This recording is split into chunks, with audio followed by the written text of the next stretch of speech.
अविश्वास प्रस्ताव का जवाब चीन कैसे हो सकता है? चीन का इशू रेस करके क्या आप लोग अविश्वास प्रस्ताव जो मणिपुर के मुद्दे पर उसमें जो लाइन लिखी गई है मणिपुर को लेकर विपक्ष आपसे पूछ रहा है ना, अब उसमें चीन को लाकर क्या फायदा होगा? क्या चीन की आड़ में आप लोग छिपना चाह रहे हैं? अभी चीन का विषय कौन लाया था? और चीन का विषय तो ये लोग हमेशा लाते हैं। जब अविश्वास प्रस्ताव की बात आएगी तो सबकी बात होगी ना। हम तो कहते हैं चीन पे पूरा डिस्कशन कर लो ना। आज स्थिति क्या है? भारत अगर चीन ने ऑफिशियली एक्सेप्ट किया कि वो पीछे हटा है, मैं चुनौती से कहता हूं 1979 वियतनाम वॉर के बाद एक उदाहरण दिखाएं जिसमें चीन ने कहा हो कि वो पीछे हटा है। हमने वो स्थिति किया। और चाइना एकमात्र आज की डेट में ये चाइनीज थिंक टैंक ने जो बीजिंग में उनका पीपुल्स डेली का थिंक टैंक है उसने कहा है China is facing through is worst diplomatic isolation. आज चाइना 1989 के तियानामेन स्क्वायर के बाद सबसे बड़े कूटनीतिक ढंग से अलग थलग पड़ा है। था मैं इनसे पूछना चाहता हूं नॉर्थ कोरिया पाकिस्तान के अलावा तीसरा देश बताएं जो इस समय चीन के साथ खड़ा हो। ये आप जो आर्ग्यूमेंट है हर जगह देते हैं, ये घिस पिट चुका है, इसको मत बोलिए। आप तो मैं आपसे दूसरी बात पूछ रही हूँ, गोली मारिए चीन। अच्छा, राहुल गांधी कब बोलेंगे? मैं बताती हूँ, गोली मारिए चीन को। आप मुझे एक बात का बस जवाब दीजिए, इस देश ने कभी 35 पुलिस स्टेशन लुटते हुए देखे? आपको चिंता है? आपको चिंता है कि 5000 हथियार जिसमें AK-47 लाइट मशीन गन लोगों के हाथ में है, जो हमारे सेना के जवानों, पुलिस अफसरों और निहत्थे सैनिकों, निहत्थे लोगों पर चलेगी, उसकी आपको चिंता है? क्या आपको यह चिंता है कि 97 दिन से अभी भी पीस बहाल नहीं हुई है? परसों 6 लोगों की हत्या हुई है मणिपुर में। क्या आपको चिंता है? आपको लगता है कि मणिपुर पर आप कभी चीन, कभी राहुल गांधी, कभी इधर कहकर बच लीजिएगा? आपकी डबल इंजन की सरकार थी ना, उसने क्या किया वहां पर? सब कुछ भूल जाइए जो हमारी 35 मिनट बहस हुई हो। मणिपुर पर आपका क्या विचार है? क्या मणिपुर को, रंजना जी सवाल मैं आपसे भी पूछना चाहती हूँ, आप भी महिला हैं, क्या मणिपुर की स्थिति को देश के किसी और राज्य से कंपेयर किया जा सकता है? और मैं एक बात आपको और बता दूं, मणिपुर की चिंगारी मिजोरम पहुंच गई है। किसी को नहीं पता आपने नागालैंड के साथ क्या सॉवरेनिटी अकॉर्ड किया, आपने आज तक बताया नहीं है। किसी को नहीं पता हरियाणा में आपने क्या नफरत की आंधी फैलाई और क्या हो रहा है। क्या हो रहा है इस देश में? आपको चिंता है थोड़ी सी भी कि एक दूसरे की जान के दुश्मन बने हुए हैं लोग?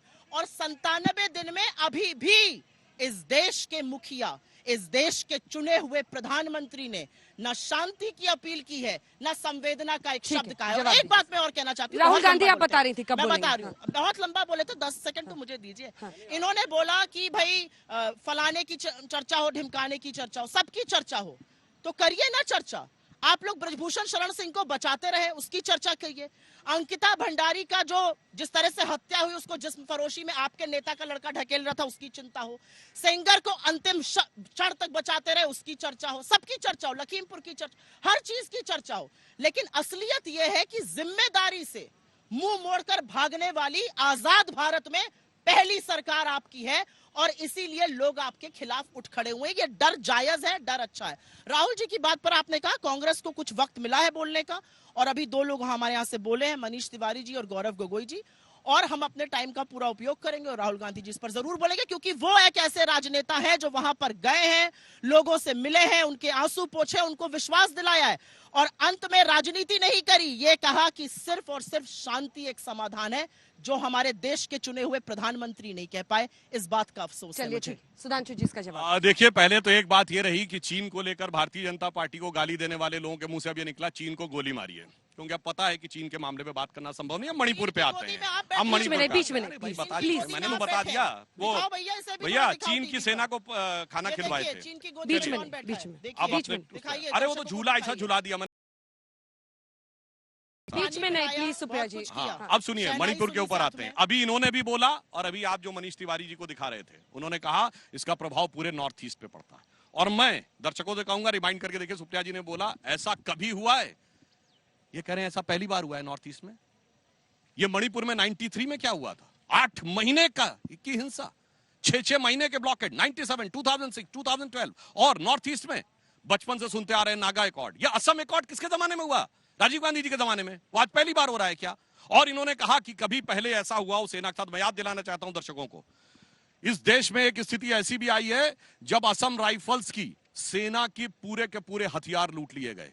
कब? मार्च 1967।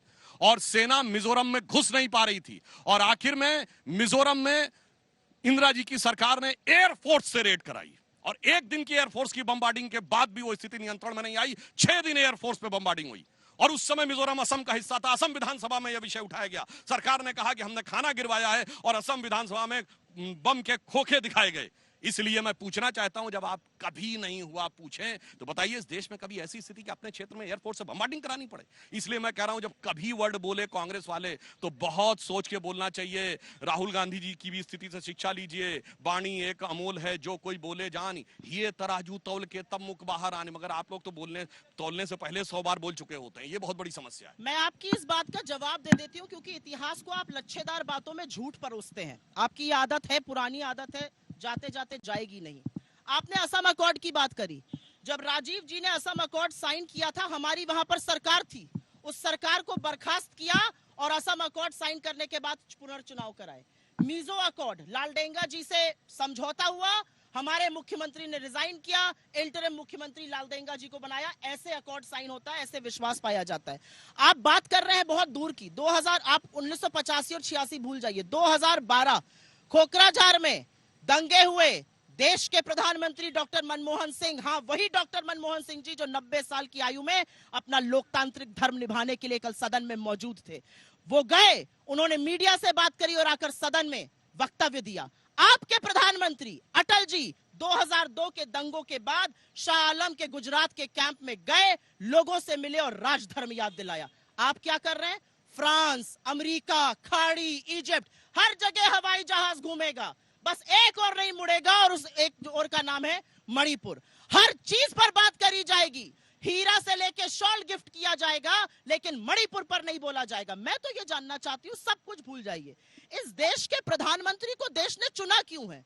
कि कभी अमेरिका, कभी फ्रांस के राष्ट्राध्यक्षों से गलबैया करें, अमेरिका में, फ्रांस में जाकर शॉल और हीरा में क्या करें? सांसद जी जवाब दीजिए, सांसद जी जवाब देखिए, इन्होंने कहा मणिपुर महंगाई प्रायोरिटी है या नहीं है। देखिए सबसे बड़ा ट्रेलर है या विश्वास प्रस्ताव 24 के पहले। चलिए इनको इस बात के लिए धन्यवाद देता हूं कि इन्होंने स्वीकार किया कि 1985 में ऐसी बुरी स्थिति थी कि इनको अपनी सरकार बर्खास्त करनी पड़ी। वैसे वो कोई बड़ी बात नहीं है, इस देश में पहली बार धारा 356 लगी थी, पंजाब में नेहरू जी ने अपनी सरकार बर्खास्त की थी, तो ये स्वीकार हो गया कि 40 साल पहले से स्थिति थी, कई चीजों में समाधान हुआ है। अरे राजधर्म बता रहा हूं मैं, दर्शकों से कहता हूं जाके देखिए, वो वीडियो यूट्यूब पे अवेलेबल है।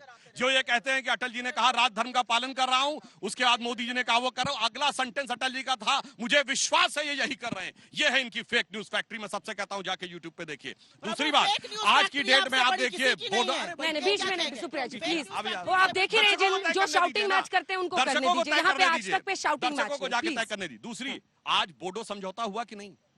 बोडो उग्रवाद कहीं वर्ड सुनाई पड़ता है जो हमारे आने से पहले था? मई 2023 से पहले, 2018 से हमारी सरकार थी, 5.5 साल में बताइए कभी आपने मणिपुर में हिंसा सुनी? उससे पहले 772 लोग मणिपुर की हिंसा में मारे गए थे 2004 से 2013। इसलिए मैं कहता हूं जब भी ये बात करते हैं तो इन्हें सोच समझ के करना चाहिए कि देश की सुरक्षा के बारे में, देश की व्यवस्था के बारे में, देश की एकात्मता के बारे में,